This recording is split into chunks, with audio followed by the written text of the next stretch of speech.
En la década de los 70 del siglo XX, Aragón pasó de los años oscuros del franquismo a la llegada de un nuevo sistema de convivencia.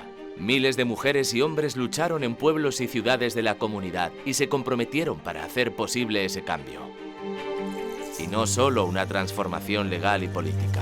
Desde todos los sectores sociales hubo quien trabajó para crear una idea nueva. Era posible un mundo mejor, hecho entre todos. Estas son sus historias.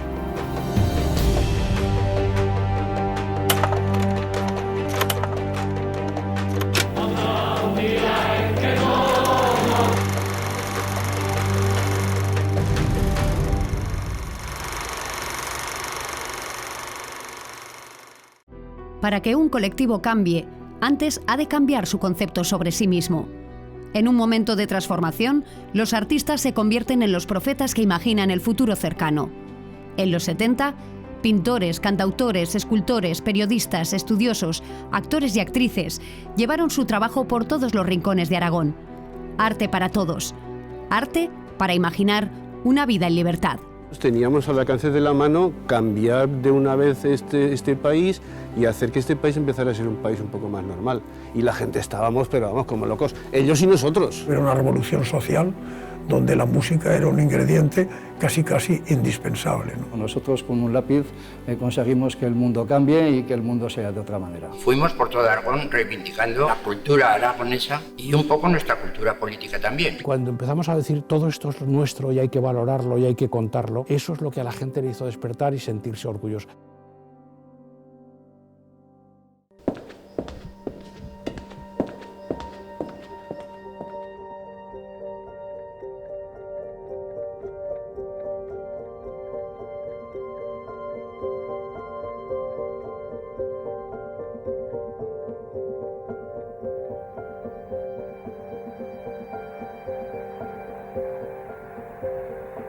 El 21 de febrero de 1976, José Antonio Labordeta reúne a 2.000 personas en el Teatro del Colegio Mayor La Salle de Zaragoza.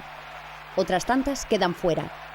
El público, extasiado, corea las canciones del poeta y cantautor aragonés y pide amnistía y libertad.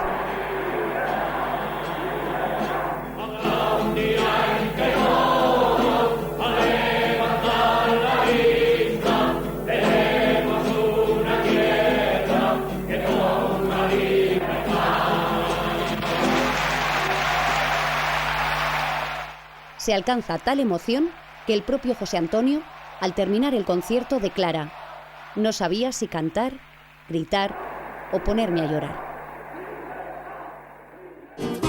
Estuvo en el frente el Ebro, 3 años antes, el 6 de marzo del 73, después de numerosos pequeños conciertos, la canción aragonesa se presenta en un abarrotado Teatro Principal de Zaragoza. Pascual, Pascual, para lo tuyo es trabajar.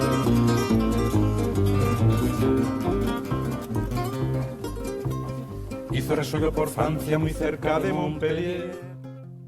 Los nazis lo hicieron preso y lo exportaron a Argel.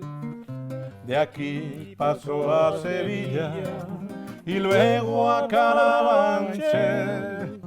Y en todas partes oía con consejos de burgués: Pascual, Pascual, tú a lo tuyo quieres trabajar. El punto, dijéramos, de inflexión fue el encuentro de la canción aragonesa aquí. Sí. Ese fue el punto de... La presentación en sociedad. En el 13 de noviembre de 1973, Teatro Principal, tarde y noche, lleno a rebosar, para toda la sociedad aragonesa. Exactamente. Sí, ya no es para los... Exactamente, que es que además lo organizó el Cachirulo. Sí, que entonces era una entidad eminentemente franquista y que no sé por qué les dio esa debilidad o no se enteraron bien de lo que organizaban.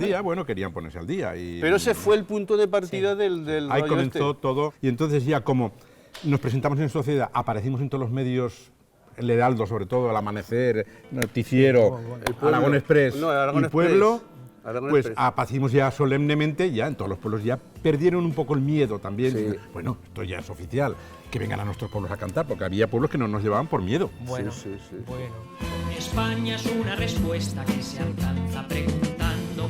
España España es tierra dormida que hay que despertar arando. Y entonces ahí había desde 50.000 sitios, desde todas las partes había interés. Igual te lo organizaban gentes del PC, que lo organizaban las asociaciones de vecinos, que lo organizaban en un ayuntamiento. A las 12 de la noche me han venido a reclamar. Tunda la tunda en la noche de San Juan. Fue un momento de muchísimo entusiasmo. La gente estaba entusiasmada.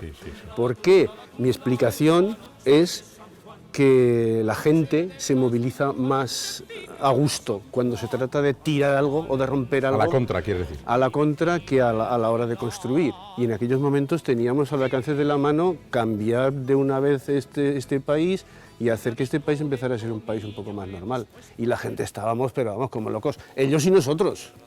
Lo bueno de nosotros, de todos, es que cada uno teníamos un estilo distinto. Sí, así es. Y conjuntamente funcionaba. Hacíamos festivales, estábamos los 4 o 5, los que fuera, venían a Martín y cantaba folclore puro y duro, y era bonito también. Compañero de la tierra, que vives la... Yo cantaba lo que conocía muy bien del campo, claro, y cantaba otras cosas, y aquí aparecía lo de las nucleares y otras historias, como aquellas letras de Miguel Galindo y tal. Claro. Es que hablábamos, y porque éramos un poco... Es que estaba en el ambiente. Y hablamos de esas cosas. Se hacían más cosas, se hacía teatro, se hacía otras cosas. Trasvase, pero es que esto llegaba a toda la gente. Era el fondo sonoro. Sí. El fondo sonoro de la transición en Aragón, sí, eran nuestras canciones. Ya sé que el camino es duro, ya sé que el camino es largo, pero sé que el muchacho, el viejo, el fiel... Había una circunstancia, habíamos encontrado un lenguaje que conectaba con la gente, les hablábamos en el lenguaje que ellos entendían, es decir, habíamos creado un lenguaje que es la canción aragonesa. O sea, de pronto las canciones que oía la gente habitualmente, o en el casete o en la radio, hablaban de otras cosas que no tenían que ver con Aragón. De pronto venían unos tipos que les hablamos de Aragón, de Caspe, de la Zaragoza o de Aragón y Teruel. Bien, entonces, claro, hay una identificación con la gente que quiere cambiar las cosas, lógicamente, que yo creo que era la mayoría en esos momentos, ¿no? Y hay emoción, sobre todo. Tierra para labrar, agua para sembrar. Lo de la Bordeta estaba claro, llevaba un impulso diferente, era el cabecilla de la movida aquí en Aragón, sin ninguna duda. Cuando vine el día ese del enero del 70 aquí en el Principal, porque José Juan Chicón me había dicho, hay un señor, un profesor que canta, y está en Teruel y tal. Y nos juntamos ahí, y solo de ir a la Bordeta dije, uy, ¿qué dice este hombre? Qué cosa más rara de cantar jotas, de cantar... Camino de la ciudad, borderos. Decía, esto es... Me sorprendió un poco y dije, bueno. Polvo, niebla, viento y sol, y donde hay agua una huereta. José Antonio Labordeta se sitúa al frente del grupo de canción aragonesa. Conciertos llenos por todos los puntos de la comunidad y en muchos otros del país, en pleno boom de la canción protesta. Yo la primera vez que conocí a la Bordeta es cuando Luis Marquina, de Esperia, de la librería Esperia, me trae una cinta magnetofónica con 2 canciones. Una de ellas, una canción Aragón. La escucho y me sorprendo. Y digo, pues esto no había ocurrido nunca en este territorio, ¿no? Le digo a la Bordeta, vamos a intentar grabarlo, pero en un LP. En un LP la Bordeta tenía preparado el Canto a la Libertad, etcétera, etcétera. Y comenzamos a repasar sellos discográficos y lo primero que me decían era, esto es imposible, este señor canta muy mal la jota. Digo, si no canta jotas, ¿no? Y al final fuimos a Edixa, que era un sello discográfico en Cataluña, única y exclusivamente dedicado a la canción en catalán, y esa fue la primera grabación de la Bordeta. Nos hicieron una mala pasada, que la gente ni se ha enterado todavía, es que iba a cantar y callar con I latina, es decir, estaba el título en catalán. Todos repiten lo mismo cuando dicen que se marchan con 4 granos de trigo. El recital de homenaje a la Bordeta en La Salle supone un punto de inflexión. Franco ya estaba muerto, pero el concierto molesta a las autoridades de la época. En el exterior, los asistentes son dispersados a porrazos por la policía y los organizadores son multados con dureza. El acto se hizo aquí, en el Colegio Mayor La Salle, que era la sede donde Elsa Acosta hacía sus proyecciones de cineclub, hacía también sus representaciones teatrales. Fue en el Polideportivo por su capacidad donde organizamos el acto. Colaboraron no solamente Colegio de Abogados y Colegio de Arquitectos, sino Teatro Estable para la escenografía, junto a Teatro de la Ribera, también para equipos de iluminación y sonido, y el Colectivo Plástico de Zaragoza, que yo creo que de la mano, porque estamos hablando de hace muchos años, de José Luis Cano y Rubén Enciso, decoraron el escenario. Pusimos las entradas a la venta, en un día se agotaron las 2.500 que habíamos previsto como aforo. Días antes, el Ministerio de la Gobernación limitó el aforo de actos públicos susceptibles de, ya no sé qué adjetivos ponía, sino de soliviantar a las masas o algo por el estilo, a 2.000 personas. Nosotros ya habíamos sacado a la venta 2.500, entonces ni queríamos devolver 500 entradas. ¿Por qué? No aceptábamos justamente ese recital era contra ese tipo de legislación, ni mucho menos suspender el acto. Entonces lo que negociamos con el Gobierno Civil y con la Jefatura Superior de Policía es no retirar entradas, pero que el aforo se cumplía, que nos autorizasen. Tardaron en contestarnos, nos contestaron con la fuerza pública el mismo día de la actuación, es decir, cuando ellos creyeron que ya había 2.000, no dejaron entrar a más, con entradas en la mano. Además había afuera gente ya sin entrada, pero que quería homenajear a la Bordeta o sumarse a las reivindicaciones desde la calle, y a partir de ahí te puedes imaginar lo que hubo dentro: emoción, cantos, banderas, pancartas, un excelente recital de la Bordeta. En las primeras filas estaban los representantes de Plataforma, de Junta Democrática y Plataforma de Convergencia, estaban representantes de toda la sociedad civil y política clandestina de Aragón.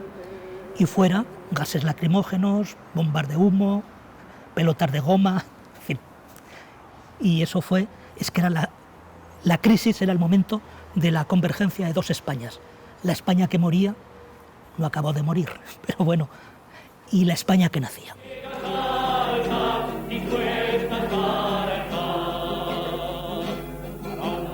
El momento de mayor emoción se alcanza durante la interpretación del Canto a la Libertad, cuando las luces se apagan y los asistentes al recital encienden sus mecheros.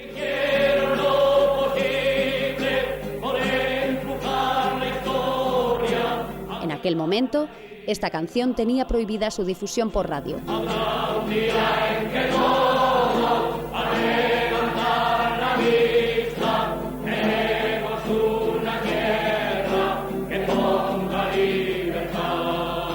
El Canto a la Libertad lo grabamos en el primer disco de La Bordeta. Yo tengo que sonreírme porque es un disco que se hizo entero, el disco, con 250.000 pesetas en un estudio de grabación que además era el más caro, ¿no? Y había para un músico, 3 músicos, 4 músicos. Ni siquiera había posibilidades de tener coro. Y el coro tuvimos que hacerlo, mi esposa, mi pareja, tuvo que hacerlo José Meneses, imagínate lo que sabía de canción popular José Meneses, Antonio Gómez, etcétera, etcétera, ¿no? Y salió. Queremos una tierra que ponga libertad. Y la canción aragonesa, yo creo que fue un hito, ¿no? Y además, pero no solo un hito extraño de reivindicación, yo creo que fue un hito de creatividad. Porque en torno a la Bullonera, a la Bordeta, empezaron a trabajar músicos aragoneses. Es decir, fue una reivindicación musical importantísima. Barbastro, Teruel, Canfrán, Huesca, Calatayud, Caspe o Monreal del Campo. Los conciertos de los cantautores recorren Aragón y van más allá de la propia música. Están teñidos de reivindicaciones políticas, de libertad y de ansias de cambio. La música y la canción iban junto a la reivindicación, no política, sino social, ¿no? A mí aquello me parecía importante, ¿no? Y creo que fue importante. Es lo mismo que ocurrió en todo el mundo, ¿no? Yo creo que era una revolución social donde la música era un ingrediente casi indispensable, ¿no? Después de largos años de peregrina. Yo me acuerdo, pues a la Bordeta le pasó y a mí también, pues en un pueblo de Teruel, igual fue Monreal del Campo por la noche, 1000 personas, y poder cantar solo 5. 1 hora y media cantando las 5. La gente lo entendía, porque ya lo sabía, o la gente cantaba... Una forma de protestar también. Sí, y la gente era muy surrealista, cantando solo podía cantar 5, eso era Teruel. Barcelona te dejaban casi todas. En Escatrón nos habían prohibido una que se llama alguna vez sobre las centrales nucleares. Qué buenas son las multinacionales porque nos traen centrales nucleares. Y eso nos lo habían prohibido. Pero para ese concierto la teníamos permitida. Sí, lo que pasa es que el sargento de la Guardia Civil, que estaba de paisano en la primera fila, tenía un listado ya caducado, en el que esta canción estaba prohibida. Y cuando nos oyó cantar esa canción, se fue al cuartel, se puso el uniforme, vino con 2 números con el CEDME, mandó parar a gritos el concierto y se nos llevó al cuartelillo. El cura del pueblo, que me había dado a mí unos ejercicios espirituales en Molina de Aragón, me conoció, menos mal. Me conoció e intercedió por nosotros. Y no pasó nada. Cuando pienso en ti, veo amores y caricias. Enviar las letras, no sé si era por duplicado o por duplicado. No, había que enviarlas al gobierno civil. Al gobierno civil. No. De cada provincia. De cada provincia. Sí. O sea, te podían aprobar una canción en Barcelona y te la podían prohibir en Teruel. Sí. O sea, una cosa absurda, ¿verdad? Totalmente. No se mantenía. Irreal. Sí, todos tenemos fajos de canciones, de fotocopias que están con el sello. Denegada y aceptada, ¿no? Venimos simplemente a trabajar, como uno más, a arrimar el hombro al fajo. Venimos simplemente a trabajar, como uno más, a arrimar el hombro al fajo. Esta es nuestra herramienta, nuestras voces, esta es nuestra canción, nuestro trabajo. Ya está. Mañón.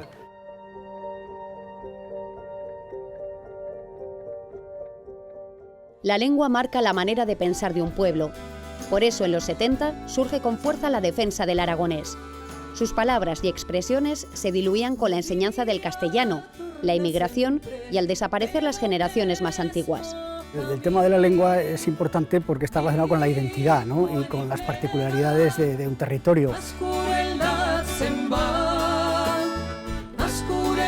A principios de los años 70, mitad de los años 70, es cuando se empieza a tomar esto un poco desde un punto de vista primero de la identidad y después también reivindicativo, relacionándolo con el tema del estatuto y tal, ¿no? Y bueno, pues es cuando se empieza un poco a organizar pues, grupos de trabajo. En Zaragoza cuajó en el año 76 un grupo de trabajo que se organizó, se llamó Consello da Fabla Aragonesa, y de ahí proviene la asociación que luego se legalizó un poco más tarde, en el año 78 en Huesca, con la incorporación de bastantes miembros del Alto Aragón que tenían como lengua materna el aragonés o que eran estudiosos del aragonés, que escribían, etc. La voltaña de Bachar, dende Silves a estudiar, o Maitín principia ya a despertar. El problema es que tradicionalmente se veía como algo muy localista y además también como algo de pueblo, ¿no? Es decir, había un prejuicio, y sigue habiéndolo en gran parte todavía, aunque mucho menos, ¿no? Pero en eso se ha mejorado. A gramática y a historia, geografía, religión, para nosotros era importante conservarlo como una riqueza cultural, como un nexo de unión entre los hablantes, entre los aragoneses que lo hablan, y sobre todo, pues ya digo, también como una herramienta de comunicación, ¿no? Lo que pasa es que, claro, una herramienta de comunicación, si no es útil, pues se deja de utilizar, pero lo importante al final es que la lengua sea útil. Y entonces, bueno, ahí estamos. No solo la lengua. Los investigadores de todo Aragón quisieron conocer y sacar a la luz numerosos aspectos culturales de las comarcas. Nacieron los centros o institutos de estudios comarcales, provinciales y autonómicos.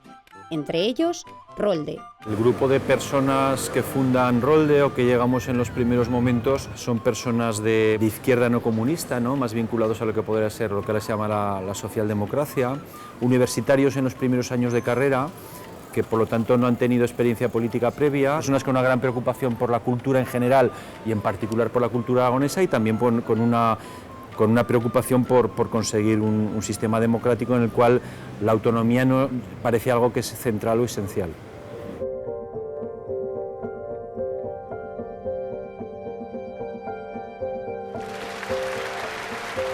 La década de los 70, el teatro en España en general, básicamente tenía dos direcciones. Por una parte, los grandes festivales de España que organizaba el Ministerio de Información y Turismo, y por otra parte un teatro muy comercial. En Aragón pues prácticamente nada, lo que había era grupos no profesionales, en varios de los cuales participé y empecé a dejarme envenenar por el teatro. En primer lugar con el teatro universitario, después con el teatro de cámara, después con el teatro estable, y ya al final con otros compañeros decidimos hacer de una vez un teatro profesional en Aragón y fundamos el Teatro de la Ribera, que empezó su andadura en el año 75.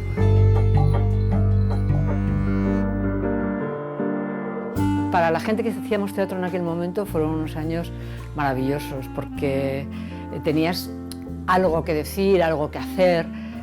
Todos creíamos un poco en que era mejor que las cosas cambiasen y un camino hacia la libertad y hacia la democracia, y estábamos luchando en eso. Recuerdo, por ejemplo, que había actuaciones en las que teníamos que hacer toda la función para el señor censor, porque aparte de que ya estaba censurado el texto, luego podía ser que hubiera algún gesto, alguna cosa, tal. Estuvimos en el Teatro de Cámara esos años y finalmente fue disuelto por orden gubernativa. En el 69 el Teatro de Cámara desaparece de la lista de teatros de cámara, o sea, nos censuran y no nos dejan estar. Coincide con el estado de excepción, 69-70, coincide con el estado de excepción donde varios miembros del Teatro Estable acaban en la cárcel. Y acaban en la cárcel, pues, bueno, pues por rojos, yo qué sé, ¿no? Y en el año 71 se pide el cambio de nombre de teatro, o sea, que aparezca otro teatro que se llama Teatro Estable. Y la gente del Cámara nos pasamos al Estable.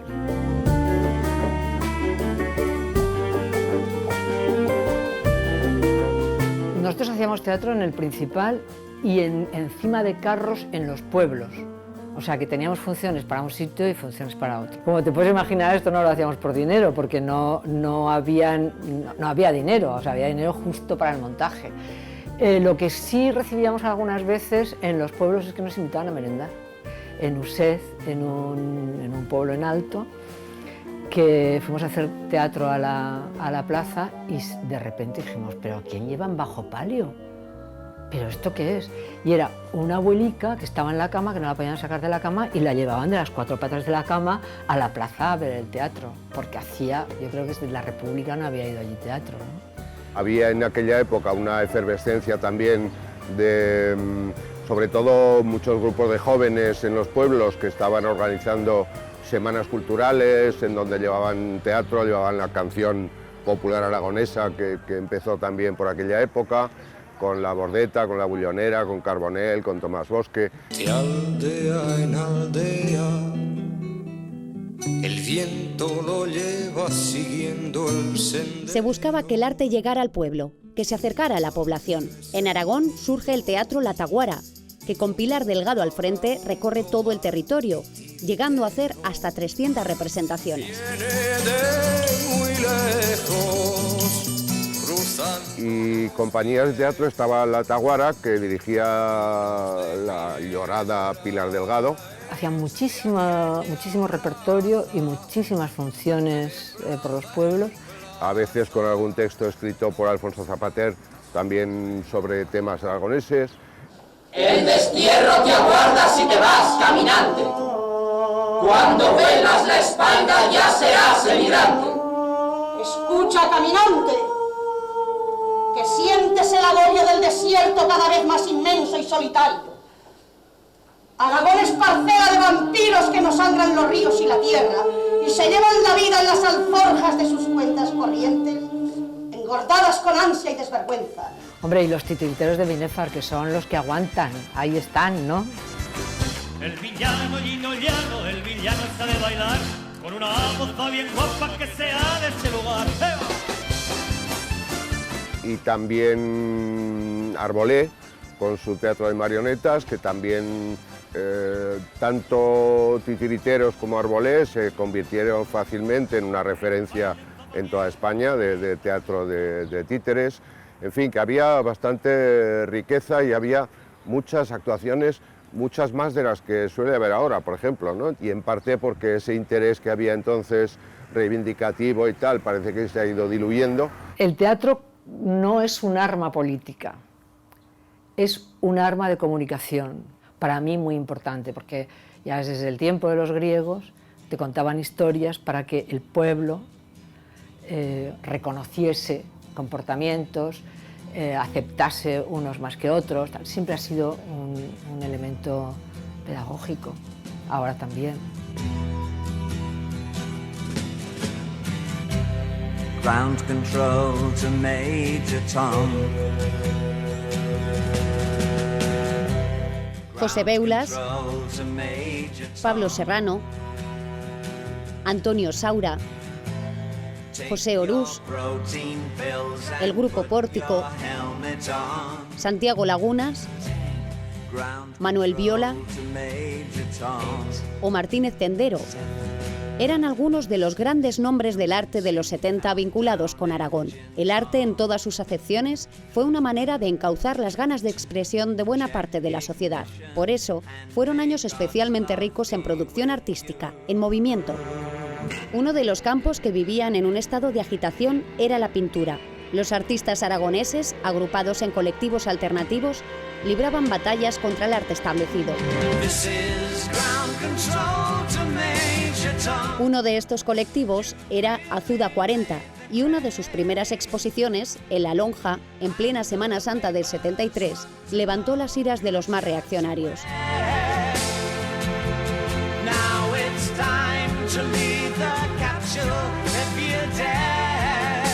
Veamos a Azuda 40 porque en principio era un elemento reconocible del paisaje aragonés, porque era un azud para recoger agua del río estancada. Y luego porque había un elemento aquí, la torre que todavía existe. El Torreón de la Azuda. El Torreón de la Azuda.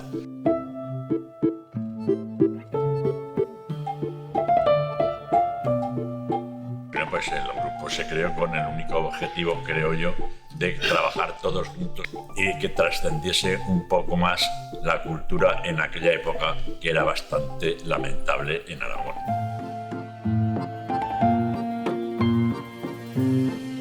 Tratábamos de conseguir un poco que se creara un tipo de conciencia aragonesista, de pensar que en Aragón existía gente que podía hacer cosas y trascender, y eso no existía. Cosas nosotros diferentes. Intentamos impulsar no solamente nuestra pintura y nuestro trabajo, sino impulsar el trabajo de mucha más gente, que unos en principio habían estado en el exilio, otros trabajaban aquí pero estaban prohibidos y maltratados, como eran los Miguel Labordeta, sus hermanos, etc. Otros estaban refugiados en la universidad, eran adjuntos y cosas así, pero no tenían la menor incidencia dentro de la vida política oficial. La exposición del 73 en La Lonja fue el mayor revulsivo que consiguió el grupo en Zaragoza. Nosotros llevamos lo que pintábamos sin ningún ánimo de provocar, ni de epatar, ni de nada por el estilo, pero hubo gente que se lo tomó muy mal. Que fue un tipo de pintura que en aquel momento no se hacía, y entonces fue un revulsivo de cara a lo que, digamos, era la pintura o el arte oficial de aquella época. Es de destacar el vigía de la Torre Nueva, José María Zaldívar, que escribió un artículo incendiario en el Heraldo tachándonos poco menos que de sacrílegos por haber colgado nuestras obras en Semana Santa en medio de la ciudad. Las pinturas de Pedro eran muy eróticas.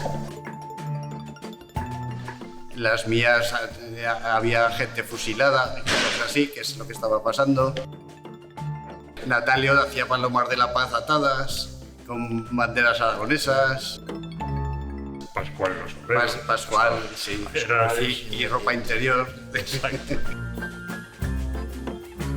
fuimos por todo Aragón reivindicando la cultura aragonesa y un poco nuestra cultura política también. Estábamos un poco en contra de todo lo establecido y por ese motivo creo que no tuvimos la trascendencia que teníamos que tener. Esa exposición fue fundamental para que se formasen muchos más grupos de pintura, que la gente empezase a intentar exponer y en fin, hubo un movimiento tremendo a raíz de aquello.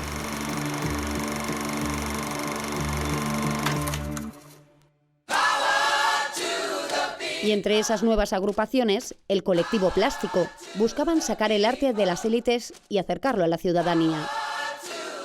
Mira, el colectivo Plástico era un ingenio nuevo, es decir, no existía ese tipo de grupos en esa época. Sí que existían los grupos de artistas que se reagrupaban. El asunto era que el arte nosotros lo entendíamos ya no tanto como una cuestión personal, que lo era, cada uno tenía su trayectoria, pero sí intentar modificar lenguajes, digamos, de tipo político, a nivel estético, a nivel publicitario, a nivel de diseño. Nuestra intención era, sobre todo, pues movilizar con otra alegría, digamos, ¿no? Nosotros hicimos trabajos pues, para asociaciones de barrio, para organizaciones sindicales, para organizaciones universitarias y sobre todo se hacía muchísimo pues, también para conciertos, para, por ejemplo, La Bordeta, para la Bullonera, los Boira, es decir que el espectro nuestro era muy amplio. Torrero era un barrio muy movilizado, muy concienciado, tenía muchísima actividad. Las famosas tapias del cuartel se propuso, con motivo de alguna campaña o de fiestas del barrio, hacer una convocatoria de pintar grafitis o como queramos llamarlo, pues a nivel general de los artistas que más cercanos estábamos, incluso con la participación de la gente del barrio, los niños y bueno, todo el mundo participó allí. Era la expresión justamente de querer vivir, de que cambiara una sociedad, de vivir un mundo moderno, lo más parecido posible a ese mundo mítico de entonces, que tantos complejos nos creó culturalmente, de la Europa moderna y la Europa democrática. Y a fin de cuentas, como se dice, el arte es como más feliz que un tonto con un lápiz. Pues bueno, nosotros con un lápiz conseguimos que el mundo cambie y que el mundo sea de otra manera.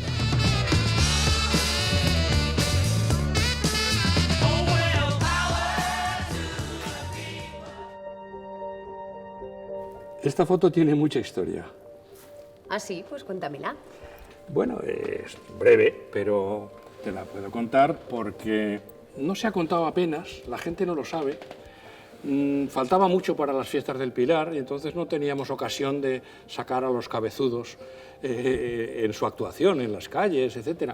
Entonces a alguien se le ocurrió, pedimos permiso, por supuesto nos lo dieron en el ayuntamiento, y en el almacén municipal estaban los cabezudos, los vestidos, y entonces un grupo del equipo editor, pues gente de la administración, de los comerciales, de la redacción, pues se disfrazaron de los cabezudos y esa foto es, sin saberlo nadie, porque no se dijo, del equipo central, diríamos, de la enciclopedia. A finales de los 70, centenares de expertos de todo Aragón comienzan a trabajar en la gran enciclopedia aragonesa. En sus volúmenes se recoge toda la cultura de un territorio que tiene sed de conocer sus raíces más profundas en todos los ámbitos académicos. En sus páginas se encierra la identidad de los aragoneses.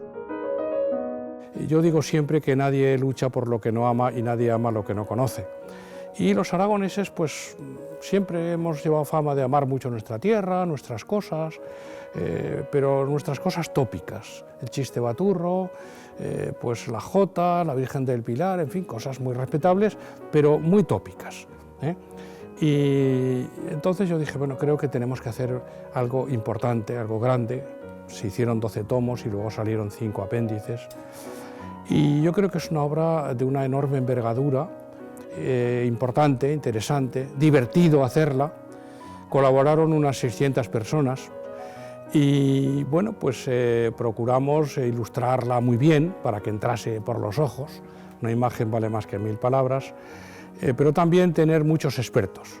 Y para todo lo demás igual, mapas, gente que ofrecía generosamente fotos antiguas, mapas antiguos también o modernos, pues se hicieron cosas muy bonitas en geografía, en historia, en arte, en derecho, en lenguas. También ocasionaron algún problema a veces, porque pues, bueno, había quien no era partidario de que se estudiasen las lenguas. Hoy en día todo el mundo lo respeta y le parece estupendo, pero entonces pues sonaba mal. Tuvimos problemas, pero sobre todo tuvimos excelentes momentos de hallazgos, de encontrar cosas, que en el fondo éramos una tierra con una historia riquísima, que habíamos sido un reino muchos años, muchos tiempos, que teníamos una enorme cultura, que habíamos tenido ejemplos fabulosos de arte románico y gótico y barroco, etc. Cuando empezamos a decir todo esto es nuestro y hay que valorarlo y hay que contarlo, eso es lo que a la gente le hizo despertar y sentirse orgullosos. Y luego, claro, esas canciones protesta, La Bordeta, pero todos los demás, La Bullonera, Carbonell, etcétera, etcétera. Es decir, fue un movimiento simultáneo, en cierto. Sí, habíamos preparado, diríamos, las brasas en Andalán, desde hacía 6 años, pero todo eso había ido cuajando en muchas manifestaciones. Para un pan que en los siglos nunca fue repartido. Manifestaciones artísticas como los numerosos títulos literarios que supusieron un auténtico boom editorial de temática aragonesa. La historia hacia la libertad. Pueblos, barrios, entidades sociales organizan semanas culturales para promocionar lo propio. Con todo tipo de actividades alternativas, alcanzaban a un público cada vez más interesado y comprometido con su tierra. También será posible que esa hermosa... En los cines se suscitan debates políticos tras las proyecciones. Surgen cineastas, festivales y cineclubs, al margen de los circuitos oficiales, con numeroso público. Y la escultura, y el cómic, y el periodismo, y el folclore demostraron que la identidad aragonesa tenía mucho que decir. Aragón y los aragoneses se miraban en este espejo después de años para reconocerse y buscar un futuro común. Que todos al levantar la vista veremos una tierra que ponga libertad. Habrá un día en que todos